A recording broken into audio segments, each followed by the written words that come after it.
Chers téléspectateurs d'Ivoire TV.net, bonsoir et soyez les bienvenus à votre émission Ivoire TV le soir. Qu'est-ce qu'un maire? Quel est son rôle?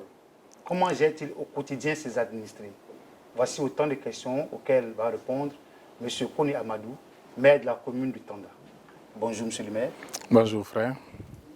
Monsieur le maire, au nom de la direction d'Ivoire TV.net, nous vous souhaitons une bonne et heureuse année 2020.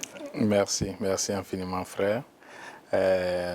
Moi également, je souhaite une excellente année 2020 à tout le personnel d'Ivoire TV, également aux auditeurs de cette belle télé qui nous a accompagnés depuis des années. Je dirais que je fais partie d'Ivoire TV.net également. Merci monsieur. Merci. Alors, d'entrée du jeu, monsieur le maire, qu'est-ce qu'on entend par maire? Qu'est-ce qu'un maire? Ah oui, c'est une belle question. On est tellement habitué à entendre le maire, que souvent on se dit qu'on n'a pas besoin de se l'expliquer. Le maire, c'est d'abord quand même le premier magistrat d'une commune. C'est quelqu'un qui a la gestion quotidienne d'une commune. Donc c'est la première personne au niveau de l'exécutif dans une commune. Il est entouré d'une équipe au niveau du conseil municipal. En Côte d'Ivoire, nous avons le conseil municipal qui est l'ensemble des conseillers. Et nous avons également la municipalité qui est constituée par le maire et ses adjoints au maire. Donc le conseil est l'organe suprême. Et puis également le maire qui est le chef de l'exécutif donc au niveau de ce groupe-là. Merci pour cette définition. Alors, monsieur le maire, depuis 2013, vous présidez aux destinées de la commune de Tanda. Ouais. En dehors du maire que vous êtes, les Ivoiriens et le monde entier veulent vous connaître. Qui est monsieur Koni Amadou? Moi, je suis un jeune Ivoirien qui, à la suite de ses études, s'est retrouvé aux États-Unis. Dieu merci, j'ai eu une formation d'ingénieur génie électronique. J'ai travaillé pendant une dizaine d'années comme ingénieur des réseaux télécoms. Et à la suite de la venue de son Excellence, M. Alassane Ouattara, notre président à la tête du pays, il a fait une tournée à travers le monde. Il a demandé que les Ivoiriens rentrent selon leurs compétences pour aider à porter notre pays. Aujourd'hui, nous sommes dans la réalité de voir ce qu'il disait, mais c'était pour nous un rêve, donc de porter la Côte d'Ivoire à un certain niveau. Moi, j'ai tout de suite décidé de rentrer, de venir contribuer à la destinée de mon pays. C'était en 2013 déjà, il y avait les élections municipales qui pointaient, on était en 2012 à Tanda, donc j'ai décidé d'être candidat dans ma commune. Mes parents m'ont fait confiance. À la suite de ça, j'ai été élu maire de la commune. Donc, je suis revenu avec ma famille, mon épouse et mes enfants. Okay. Après plusieurs années passées aux États-Unis, vous abandonnez tout et vous décidez de rentrer définitivement dans votre pays, la Côte d'Ivoire. Bien sûr. Pourquoi ce comeback? Parce que je pense que dans la vie, il y a un moment pour tout. Voilà, il y a un moment pour tout.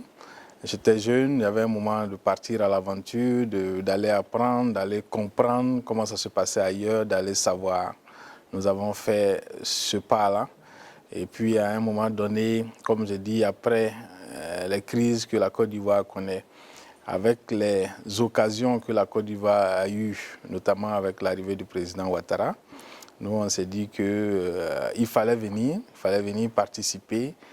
C'est vrai, c'était un rêve fou de me dire aux gens, abandonne tout, vous rentrez en Côte d'Ivoire. J'aime taquiner un de mes amis, un de mes meilleurs amis qui est d'origine nigériane, qui est américain, à qui je lui avais dit que je voulais rentrer en Côte d'Ivoire. Il avait arrêté de me parler, parce que pour lui c'était la pure folie, je ne savais pas ce que je faisais. Je pense quand même qu'aujourd'hui, voilà, on a eu peut-être raison de venir. J'ai eu la chance de rester à côté de mon père que j'ai perdu il y a 1 an environ. Donc c'était pour moi une occasion heureuse de partager les derniers moments de sa vie. Pour moi, c'est irremplaçable ces choses-là.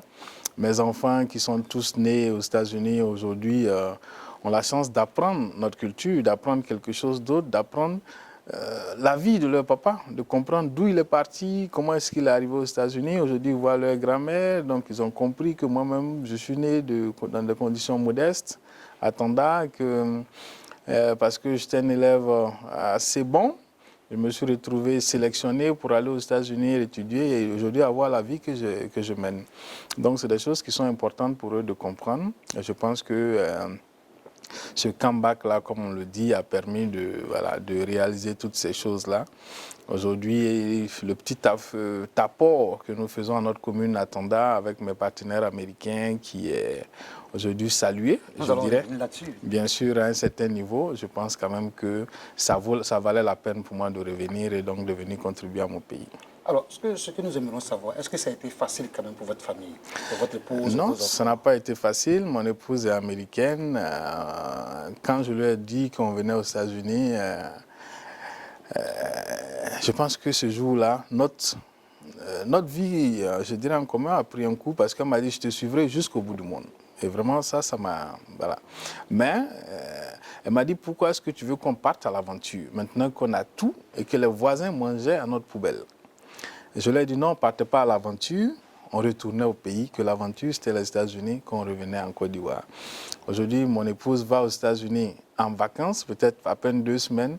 Elle est pressée de revenir en Côte d'Ivoire parce qu'elle se sent bien ici en Côte d'Ivoire et je pense que ça, c'est important pour nous. Alors aujourd'hui, vous êtes le maire de la commune de Tanda. Je vais vous demander quel est le rôle du maire. Donc, quel est votre rôle en tant que maire? C'est de construire ma cité, c'est d'apporter un mieux-être tous les jours à nos populations. Nous nous sommes battus à Tanda. Aujourd'hui, tous les villages de Tanda ont de l'eau propre, de l'eau potable, parce que nous avons mis des fontaines, nous avons mis des mini-châteaux d'eau dans tous les villages, dans tous les campements de la commune de Tanda. Et pour moi, ça c'est un soulagement. On a eu, il y a quelques 2 mois, l'UE Magic Tour, qui est une tournée normale en Côte d'Ivoire, qui s'est passée dans 16 localités. Quand ils sont arrivés à Tanda, à Salfo, moi-même et l'ambassadeur de l'Union européenne, Josh, on est allé dans un village qu'on a visité.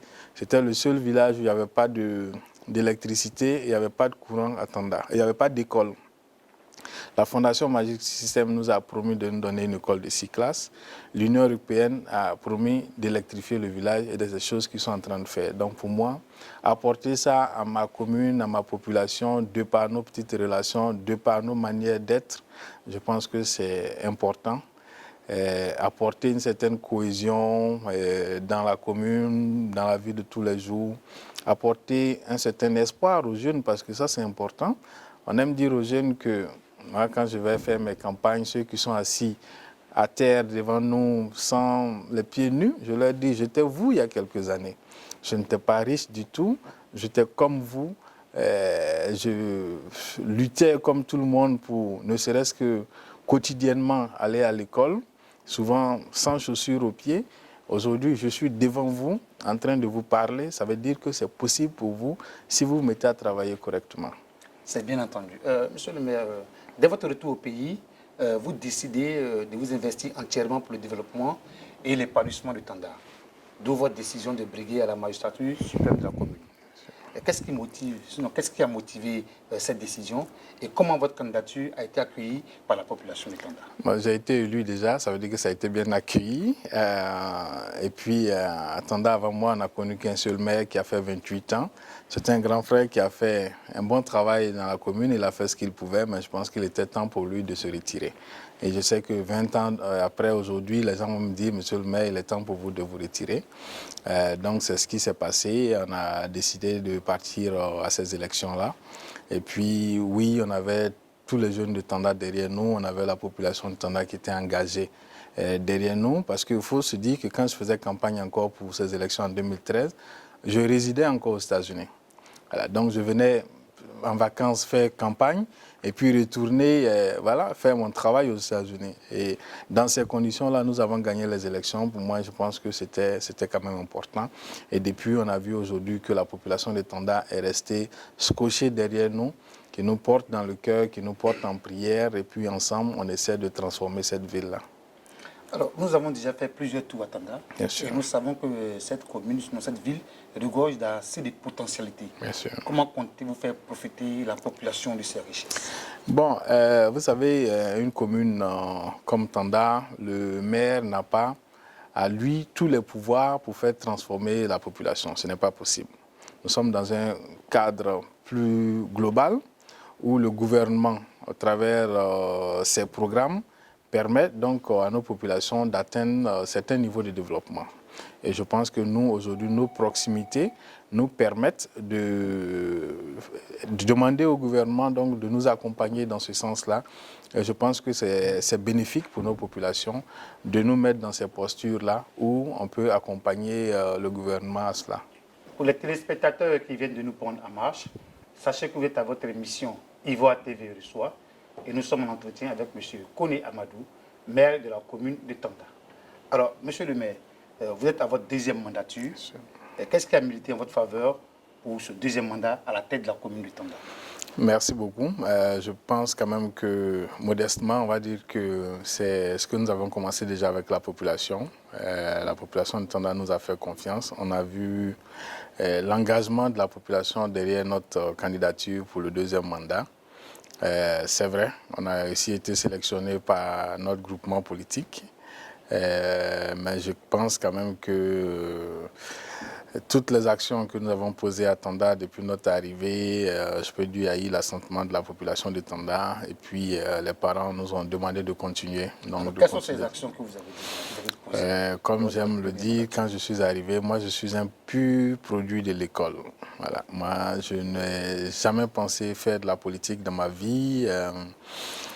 Voilà, mes parents n'en avaient pas les moyens et moi j'étais un pur produit de l'école. À cause de l'école, sélectionné parmi les meilleurs bacheliers de Côte d'Ivoire, nous nous sommes retrouvés aux États-Unis. Ça m'a donné des opportunités. Je me suis dit, faisons les mêmes choses à Tanda. Donnons donc des chances aux enfants de Tanda qui, autrement, n'auraient pas ces chances-là. Voilà, on peut le faire par l'école. À Tanda, nous avons une des meilleures écoles du pays. C'est-à-dire modestement, si c'était à Abidjan, tout le monde le sait, l'école américaine, on a le meilleur système scolaire qui puisse être produit ici. Les enfants de Tanda qui vont à cette école-là, c'est comme si le matin vous prenez l'avion, vous partez aux États-Unis, vous partez à l'école, vous revenez à Tanda. À Tanda, comme je dis, dans tous les campements, tous les villages de la ville, nous avons mis des pompes améliorées électriques. Donc les parents ne vont plus dans les fontaines pour aller chercher de l'eau. Tous les parents dans les villages là ont de l'eau potable en abondance et facilement accessible. C'est quand même un exploit. Je pense que ça c'est quand même important. Mais pour moi c'est essentiel. Aujourd'hui, la Côte d'Ivoire est en train de parler d'émergence. Nous sommes en train de battre des records en termes de développement économique. Il faut que le minimum que de l'eau potable soit disponible et soit disponible pour nos populations. Et moi, en tant qu'élu local, c'était mon devoir d'apporter ce minimum-là, je dirais, vital à nos populations. Et je pense les parents étaient très fiers qu'on ait pu faire cela. Aujourd'hui, vous partez dans les villages de notre commune, les gens ne vont plus dans les fontaines pour de l'eau. Vraiment, l'eau potable est disponible. Nous avons construit des écoles également.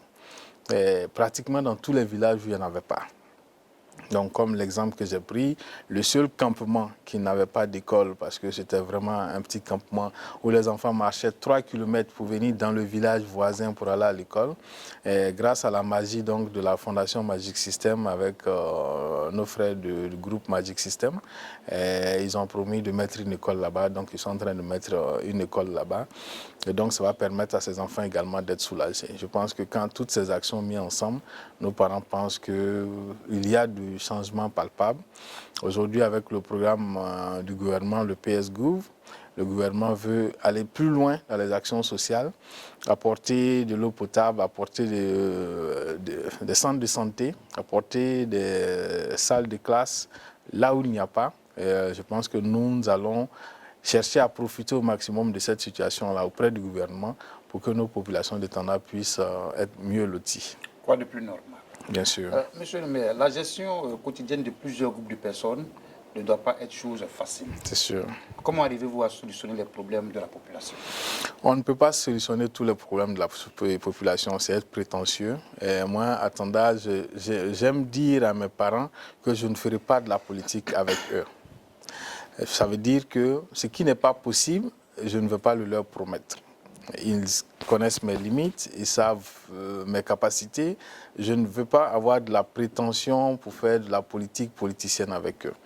Je suis conscient qu'il y a encore beaucoup de choses à faire, il y a encore beaucoup de choses à relever parce que mon expérience de vie m'a permis de vivre dans des situations où c'est les meilleures conditions de vie au monde. Moi, je le souhaite pour ma population. Moi, je veux que demain, les gens de Tanda vivent comme ce qui se passe dans les meilleurs pays au monde. Que les gens de Tanda aient accès à certains services qui sont élémentaires dans certains coins du monde, mais qui sont difficiles chez nous ici. Les gens continuent de mourir pour des paludismes. Voilà, les gens continuent de mourir pour des piqûres de scorpions. Les gens continuent de... Donc, il y a encore beaucoup de choses à faire. Il ne faut pas se voiler la face, mais il y a beaucoup de choses qui sont en train d'être faites. Et moi, je vais m'inscrire dans cette logique-là pour dire à la population de Tanda que nous sommes sur le bon chemin, que le gouvernement est en train de faire des efforts énormes. Et donc, qu'ensemble, on va arriver à des lendemains meilleurs si on continue sur cette trajectoire-là. Monsieur le maire, vous êtes à votre deuxième mandature. Bien sûr. Et vous avez déjà abattu un travail colossal. Qu'est-ce qui fait la particularité du maire Kony Amadou?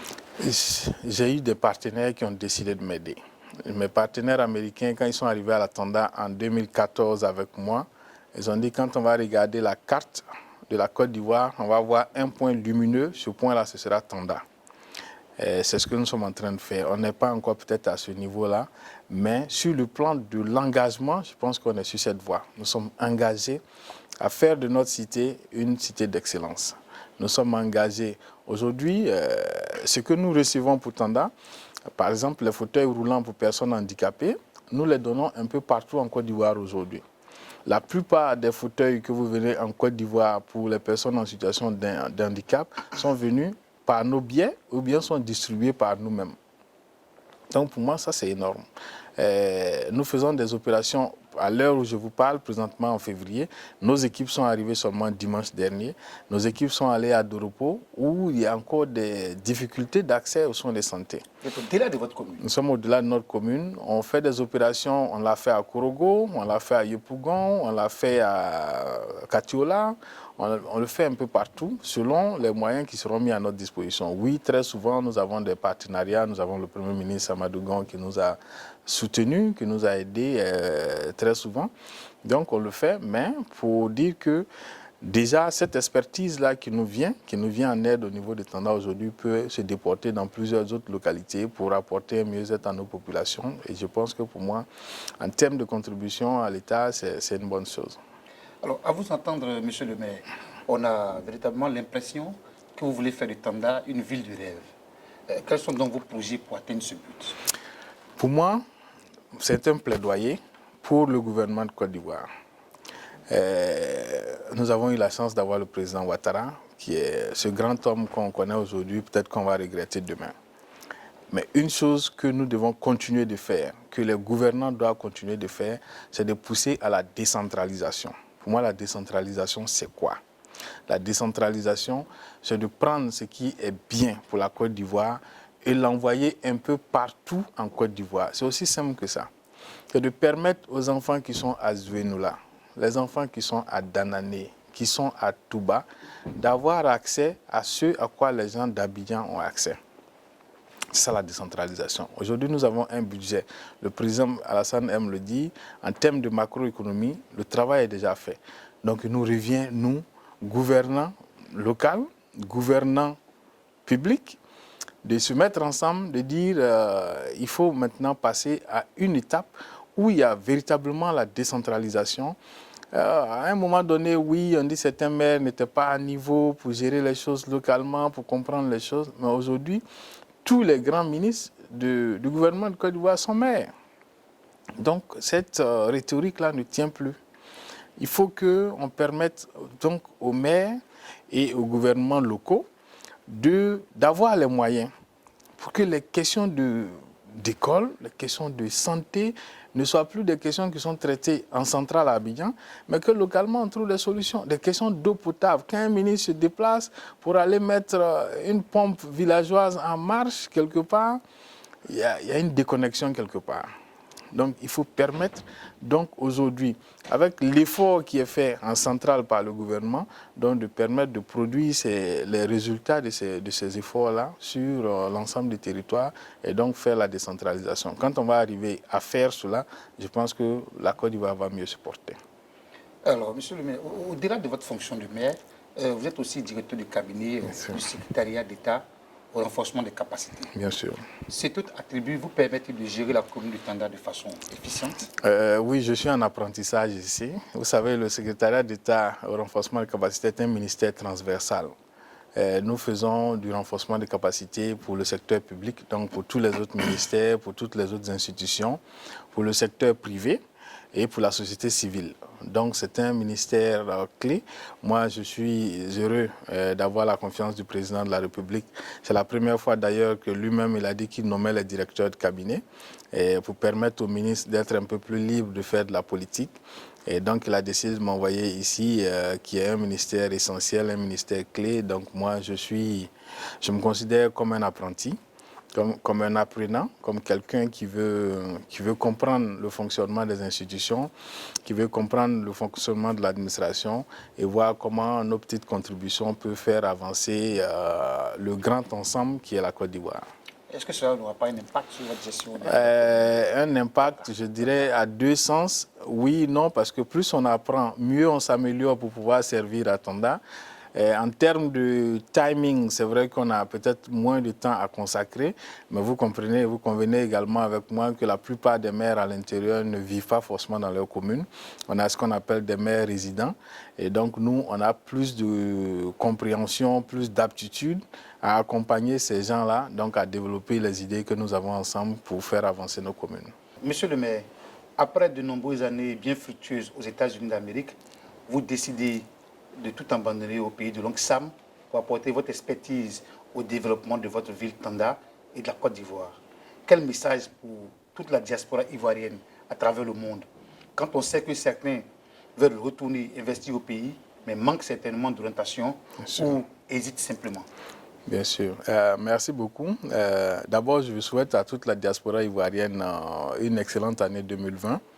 Et nous avons ensemble, parce qu'il y a eu dernièrement le forum de la diaspora auquel moi-même j'ai participé. Donc nous avons des plateformes au niveau de la diaspora pour échanger. Je pense qu'aujourd'hui, il ne devait plus avoir de raison d'hésiter. C'est vrai que, comme on le dit, 2020 est une année qui paraît être une année critique. Mais si nous sommes tous conscients que nous devons nous donner la main pour la mère patrie, il y a d'excellents Ivoiriens, de personnes exceptionnelles qui vivent hors de la Côte d'Ivoire, qui ont beaucoup apporté à ce pays-là. Je les connais parce que moi j'ai vécu à New York, j'ai vécu à Atlanta, je vais souvent à Paris. Je connais qu'il y a d'excellents Ivoiriens qui sont là-bas, qui sont des sachants chacun dans leur domaine d'activité. La Côte d'Ivoire n'attend que ça. La Côte d'Ivoire a besoin de ça. Oui, quand on arrive, le courage qu'on a eu en allant à la diaspora, il faut revenir avec ce courage-là. Parce que les gens se disent, quand j'arrive dans mon pays, on ne me fait pas de faveur. Mais quand on partait à la diaspora, on ne nous faisait pas de faveur. C'était difficile, on partait à l'inconnu, mais on était armé d'un courage fou pour dire, quand on y arrive, quelle que soit la difficulté, on était prêt à l'affronter et à triompher. Il faut revenir avec ce même courage en Côte d'Ivoire. Pour dire ici, les choses sont beaucoup plus faciles, parce qu'on a la famille à côté, parce qu'on a les amis à côté. Et d'apporter ce qu'on a appris là-bas, je pense qu'il y a de la place pour tout le monde et on peut faire des choses exceptionnelles dans ce pays-là. On peut mieux réussir en Côte d'Ivoire en apportant ce qu'on a appris dans la diaspora. J'en suis sûr. Vous voyez le taux d'étrangers qui viennent en Côte d'Ivoire, les personnes qui affluent en termes d'investisseurs. Je pense que la diaspora a toute sa place à prendre dans ce train-là de développement et donc ils seront toujours les bienvenus. Voilà, monsieur le maire, nous sommes au thème de notre entretien. Un message à l'endroit de vos administrés, sachant que nous sommes bien sûr en 2020. Bien sûr, c'est un message de paix. Nous sommes en 2020. C'est une année importante. J'avais envie de dire, c'est une année qui nous fait tous peur, mais il n'y a pas de raison d'avoir peur. Les Ivoiriens et les Ivoiriennes doivent pouvoir continuer de marcher la main dans la main. On doit pouvoir s'accepter. Que dire que la fraternité, moi je suis à Tanda, où nous sommes un peuple mixte. vous avez les Koulongo, vous avez les Abrons, vous avez les Malinké, vous avez les Agni, les Bona, qui sont dans un brassage au point où, attendant, quand on vous dit Ouattara Boulaye ailleurs, c'est un gars du Nord. Et quand on vous dit Adoubrou, oui, c'est un gars du Sud. À Tanda, vous trouverez des familles où Ouattara Boulaye et Adoubrou sont même père, même mère. Où vous avez des Adingra Brahima. Où vous avez... Donc là-bas, on a ce brassage-là qui fait qu'on n'a pas peut-être la même appréhension de cette exclusion-là qui existe dans certains contrées du pays. Il faut que les gens partout en Côte d'Ivoire commencent à s'accepter. Il faut que nous comprenions que ce que nous avons en commun, qui est l'État de Côte d'Ivoire, est plus important que tout. Si on le fait, nous allons arriver à protéger ce pays-là et à passer à une autre génération, un pays qui va faire la fierté de nous d'abord Ivoiriens, mais qui fait la fierté des générations à venir. Et je pense que ça, c'est important. Alors, est-ce que vous pouvez vous assigner cette mission, c'est-à-dire aller les chercher pour venir investir? Alors, ce sera trop prétentieux. J'aurais souhaité pouvoir le faire, mais je suis sûr que les Ivoiriens qui sont à l'étranger savent, la plupart viennent en Côte d'Ivoire et ils partent. Et je pense qu'ils savent qu'ils ont leur place en Côte d'Ivoire. Et donc, ils vont se donner tous les moyens pour arriver à venir s'intégrer en Côte d'Ivoire et bien prendre leur place dans le train de développement de la Côte d'Ivoire. Merci. C'est moi qui vous remercie. Chers téléspectateurs d'Ivoire TV.net, ainsi prend fin votre émission Ivoire TV reçoit. Nous étions en entretien avec M. Kone Amadou, maire de la commune du Tanda. Ainsi prend fin notre émission. Portez-vous bien et à la prochaine.